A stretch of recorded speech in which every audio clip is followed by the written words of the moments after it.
नमस्कार। आदर्श शिक्षण संस्थान की ऑनलाइन क्लास में आप सभी भैया बहनों का हार्दिक स्वागत, अभिनंदन।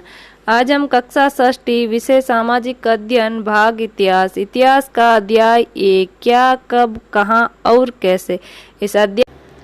चलिए भैया बहनों, आज एक बार पुनः हम सिंधु नदी व उसकी सहायक नदियों के बारे में जानते हैं। तो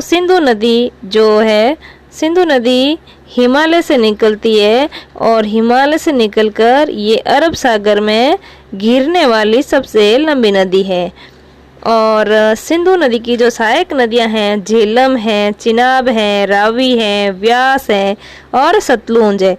ये जो नदियां हैं ये प्रमुख नदियां हैं। सिंधु नदी की सहायक नदियां ये प्रमुख नदियां हैं और कहते हैं कि लगभग 4700 वर्ष पूर्व इन्हीं नदियों के किनारे कुछ आरंभिक जो नगर हैं वो फले फूले।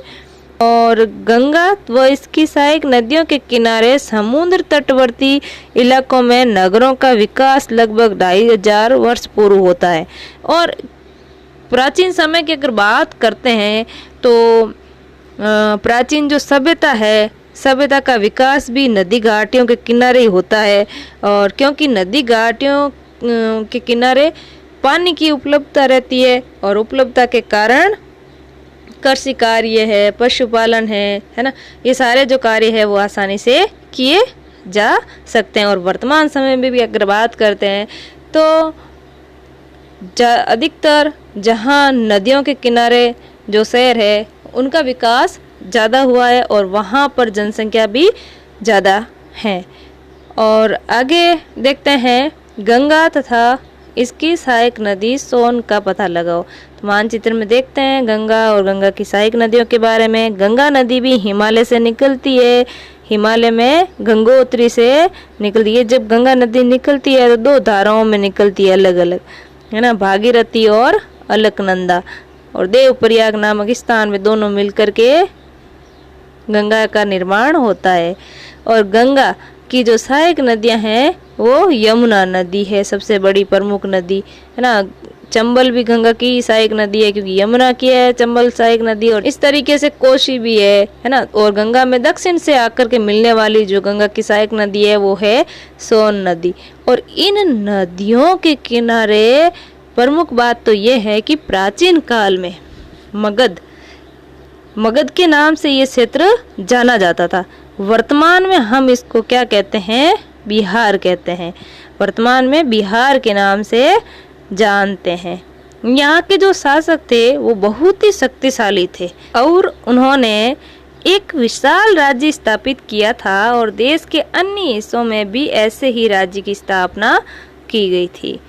आगे देखते हैं कि भाई ये जो हमने मानचित्र देखा ये मानचित्र हमने एक जो देखा दक्षिणी एशिया, यानी कि दक्षिणी एशिया के जो क्षेत्र हैं वो हम एक बार पुनः देखते हैं मानचित्र में। तो मानचित्र में दक्षिणी एशिया में आधुनिक भारत आता है, यानी कि ये जो अपना भारत की आधुनिक भौगोलिक स्थिति है, आधुनिक भारत भी दक्षिणी एशिया में आता है ना। अफगानिस्तान आता है ना। ये पाकिस्तान भी आता है ना। इसके अलावा इधर आपके ये बांग्लादेश है ना, ये बांग्लादेश है और ये नेपाल है और ये भूटान है, ये म्यांमार है और इधर दक्षिण में ये श्रीलंका ना। ये जो सारे के सारे क्षेत्र है ये दक्षिणी एशिया के क्षेत्र है। सारे के सारे किस में आते हैं, ये दक्षिणी एशिया में। और सारे के सारे जो क्षेत्र हैं है ना, भारत, पश्चिम बंगाल, बांग्लादेश, नेपाल, भूटान, श्रीलंका, अफगानिस्तान, ईरान, चीन, म्यांमार आदि पड़ोसी देशों को दर्शाता है दक्षिणी एशिया। दक्षिणी एशिया एक महाद्वीप से छोटा है। यानी कि अब महाद्वीपों की बात करते हैं सबसे पहले तो वर्तमान समय में महाद्वीप कितने हैं, 7 महाद्वीप हैं। है ना। 7 महाद्वीप में सबसे बड़ा जो महाद्वीप है वो एशिया महाद्वीप है। क्षेत्रफल की दृष्टि से देखो या जनसंख्या की दृष्टि से देखो, दोनों ही दृष्टि से जो ये आपका एशिया महाद्वीप बड़ा है। और उसके पश्चात आता है अफ्रीका महाद्वीप। अफ्रीका महाद्वीप भी जनसंख्या और क्षेत्रफल की दृष्टि से बड़ा है। फिर तीसरे नंबर पर आ जाएगा आपके उत्तरी अमेरिका, फिर दक्षिणी अमेरिका, फिर अंटार्कटिका, फिर आ जाएगा यूरोप और अंत में आ जाएगा आपके ऑस्ट्रेलिया। और ये कह रहा है दक्षिणी एशिया का जो क्षेत्र हमने ये देखा है ना, ये दक्षिणी एशिया, ये जो सारे के सारे जो क्षेत्र है आपको बताया अभी कि भाई अफगानिस्तान है ना, पाकिस्तान है, चीन है, नेपाल है, भूटान है, म्यांमार है, बांग्लादेश है, ये आधुनिक भारत है ना, ये श्रीलंका है। ये सारे के सारे जो दक्षिणी एशिया के क्षेत्र है वो एक महाद्वीप से छोटे हैं। एक महाद्वीप बोले तो दूसरे नंबर का बड़ा महाद्वीप कौन सा है? अफ्रीका। तो अफ्रीका महाद्वीप से ये छोटे हैं, बाकी सभी से बड़े हैं। लेकिन विशालता तथा बाकी एशिया से समुद्र, पहाड़ियों तथा पर्वतों से बंटे होने के कारण इसे प्राय उपमहाद्वीप कहा जाता है। यानी कि इसकी सांस्कृतिक दृष्टि से, भौगोलिक दृष्टि से और दक्षिणी एशिया 3 और समुद्र से घिरे होने के कारण भी ये बहुत महत्वपूर्ण है और अपने आप में पूर्ण है, इसीलिए इनको उपमहाद्वीप कहा जाता है। आगे देखते हैं कि भाई प्राचीन समय में जो लोग हैं वो यात्राएं क्यों करते थे, क्या कारण हो सकते हैं यात्रा करने के। तो यात्रा काम की तलाश में लोग करते थे, प्राकृतिक आपदाओं के कारण करते थे। प्राकृतिक आपदा यानी कि बाढ़ है ना, भूकंप है, सूखा है इत्यादि के कारण दूसरे क्षेत्रों पर विजय हासिल करने के लिए करते थे। व्यापारी स्थल मार्ग से, जल मार्ग से लंबी यात्राएं करते थे और धार्मिक गुरु अपनी शिक्षा के प्रचार प्रसार हेतु लंबी यात्राएं करते थे। कई लोग नए स्थानों की खोज में लंबी यात्राएं करते थे। अब जो नए स्थानों की खोज की अगर बात करें तो सबसे पहले बात करते हैं भारत की खोज किसने की। तो भारत की खोज किसने की? वास्को डी गामा ने की। वास्को डी गामा भारत आता है 1498 में। ये एक यूरोप महाद्वीप से आता है। यूरोप महाद्वीप का एक देश है पुर्तगाल, वहाँ से ये केरल आता है। केरल भारत का राज्य है। केरल के कालीकट बंदरगाह पर ये पहुँचता है और इस तरीके से ये सबसे पहले भारत आया तो इसने भारत की खोज कर दी। तो इतिहास कहता है कोलम्बस जो है 1492 में ऐसा कहा जाता है कि इन्होंने अमेरिका की खोज की।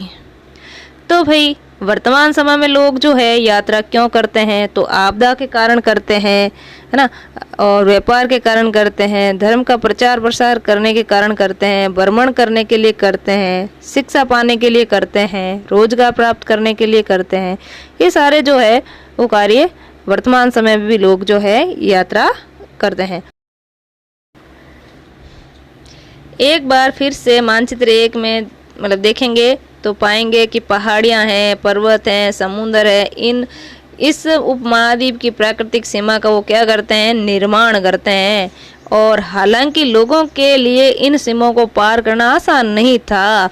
जिन्होंने ऐसा चाहा वे ऐसा कर सके, यानी कि दृढ़ इच्छा शक्ति से वे ऐसा कर सके, यानी वे पर्वतों की ऊंचाई को छू सके। यानी कि जैसे आप बछेंद्री पाल के बारे में सुना होगा, जिन्होंने माउंट एवरेस्ट की ऊंचाई है ना चढ़ाई की सबसे पहले। गहरे समुद्रों को पार कर सके, यानी उपमहाद्वीप के बाहर से भी कुछ लोग यहाँ आए और यहीं बस गए, यहीं रहने लगे। इस आवागमन ने हमारी संस्कृति और परंपराओं को क्या किया है? समृद्ध किया है ना। कई 100 वर्षों से लोग क्या करते थे?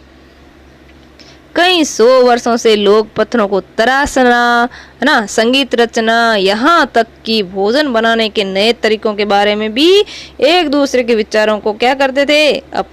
अपनाते रहे। आगे देखते हैं हमारे देश के नाम के बारे में, इतिहास जानते हैं।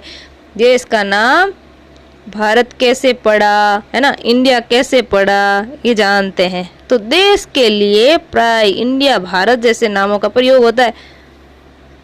तो भाई अपने देश के लिए हम प्राय इंडिया तथा भारत जैसे नामों का प्रयोग करते हैं। इंडिया शब्द इंडस से निकला है। ये इंडस शब्द लैटिन भाषा का है, यानी अंग्रेजी भाषा का है, जिसे संस्कृत में हम क्या कहते हैं, सिंधु कहा जाता है। संस्कृत भाषा में सिंधु कहा जाता है। अपने एटलस में ईरान और यूनान का पता लगाओ। लगभग 2500 वर्ष पूर्व उत्तर पश्चिम की ओर से आने वाले ईरानियों और यूनानियों ने सिंधु को क्या कहा है, हिंदोस या इंदोस, और इस नदी के पूर्व में स्थित भूमि प्रदेश को क्या कहा गया है, इंडिया कहा। इन्होंने कहा, यानी कि जो सिंधु नदी है, सिंधु नदी के पूर्व में स्थित भूमि प्रदेश को इन्होंने इंडिया कहकर पुकारा। और ऐसे ही अपन देखते हैं भैया बहनों, जैसे अशोक के जो अभिलेख है ना, अशोक के अभिलेख में जम्बू वृक्ष की अधिकता के कारण भारत को जम्बू द्वीप भी कहा गया। भारत को क्या कहा गया है, जम्बू द्वीप भी। और अब भारत नाम कैसे पड़ा, तो भारत नाम जो है, भरत नाम का प्रयोग उत्तर पश्चिम में रहने वाले लोगों के एक समूह के लिए किया जाता था। इस समूह का उल्लेख जो है संस्कृत की जो आरंभिक कृति है ना, ऋग्वेद में मिलता है। बाद में इसका प्रयोग देश के लिए होने लगा, यानी भारत नाम से होने लगा। ये लगभग जो है 3500 वर्ष पुरानी कृति है ना। धन्यवाद भैया बहनों।